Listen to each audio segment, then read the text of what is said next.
عمرے کے لیے نفلی کام کے لیے یہ پابندی لگائی گئی ہے کہ کوئی اکیلا بغیر کسی عورت کے جس کا وہ محرم بن کے جائے وہ اکیلا سفر نہیں کر سکتا۔ اب اس صورتحال میں جب لوگوں کا ذوق ہوتا ہے اور کہتے ہیں بس ابھی مدینے جانا ہے، اور بہت سے لوگ ایسے ہیں جن کے حج فرض بھی ہو چکے ہوتے ہیں، ادا ہو چکے ہوتے ہیں، لیکن اب جانا ہوتا ہے، طرف ہوتی ہے ایک جانے کی، اور وہ اکیلے جانا چاہتے ہیں، تو پھر گروپ آرگنائزر یہ کرتے ہیں کہ ان کو کہتے ہیں کہ ہم کسی کے ساتھ آپ کو اٹیچ کر کے، یعنی کہ کسی خاتون کے ساتھ آپ کو اس طرح سے رشتہ دار بنا دیتے ہیں کہ یہ آپ کی خالہ ہیں یا آپ کی پھوپھی ہو گئیں۔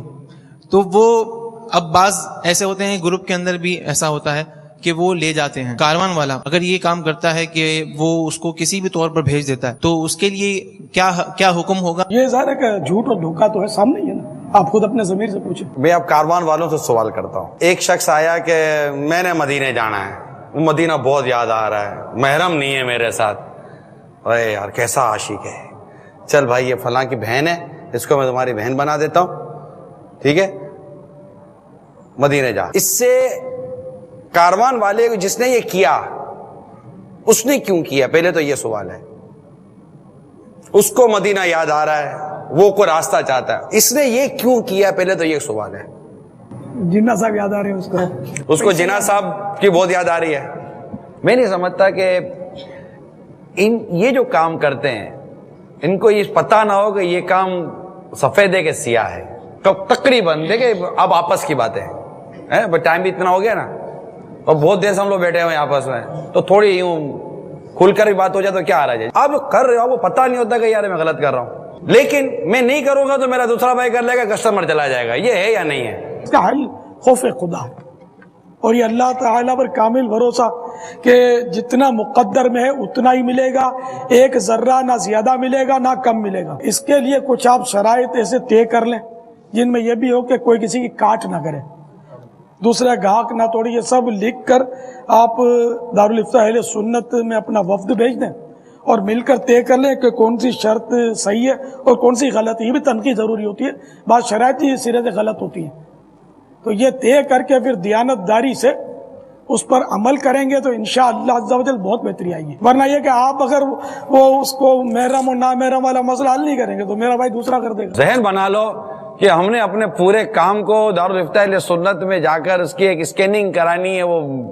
شرعی تفتیش کروانی ہے، اور یہ نیت تو پکی نیت ہو کہ جس کام کو ناجائز کہہ دیا وہ چھوڑ دوں گا، جو جائز ہوگا وہ کر لیں گے۔ کام کا بابا یہ انداز ایسا ہے جو کاروان والوں کا ہوتا ہے کہ ان میں مطلب نقصان کی بھی ان کے وہ پہلو ہوتے ہیں نا، تو ان کو نفع باتوں کا رکھنے ایسے پڑتے ہیں کہ جن میں وہ ایک ہوتا ہے جیسے کہ وہ جہاز کی سیٹیں ہوتی ہے بابا، اگر مطلب کہ 365,000 کا جہاز ہے تو وہ اس کا فیئر اتنا رکھنے کی شاید کوشش کی جاتی ہوگی کہ اگر یہ جہاز 60% یا 70% بڑھ جائے، میں عام ایئر لائن کی بات کر رہا ہوں کہ 60% 70% کا جہاز بڑھ جائے تو بھی ہمارا مطلب کہ پورا اوور ہیڈ اور جتنے ہمارے جو ہے نا انکم کی ساری نکل آئے گی۔ ڈیفینیٹلی ہر کاروبار کرنے والا آدمی اپنے وہ مطلب کہ لیفٹ اوور اور یہ جو بچا ہوا اور اسٹاک کے اور جو فائنلی جو سال کے آخر میں جو ہوتا ہے اس کے ایکسپیرینس کو سامنے رکھ کر پھر وہ ایک اپنی کوسٹ بنا کر اس کا نفع رکھتا ہے کہ اگر اینڈ میں یہ بالکل بچ بھی گیا تو میرا نفع نکل آئے گا مجھے۔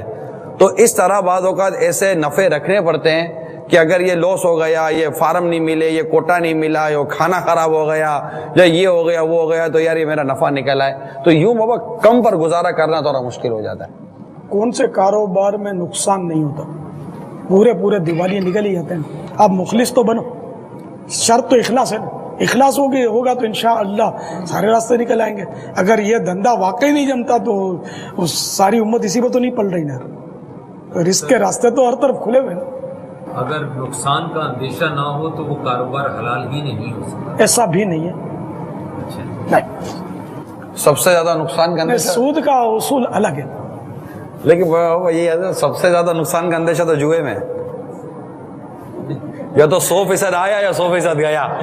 سب سے زیادہ نقصان کا اندیشہ تو جوئے میں ہے نا۔ نہیں میں ایسی بات کر رہا ہوں کہ اگر یہ بھی تو باہمی رضامندی سے جوا کھیلتے ہیں نا، جوا بھی تو باہمی رضامندی سے کھیلا جاتا ہے کہ ٹھیک ہے تو اتنے لگا میں اتنے لگاتا ہوں، یا تو 100% گیا یا 100% آیا۔ سب سے بڑا نقصان کا اندیشہ تو اس میں ہوتا ہے۔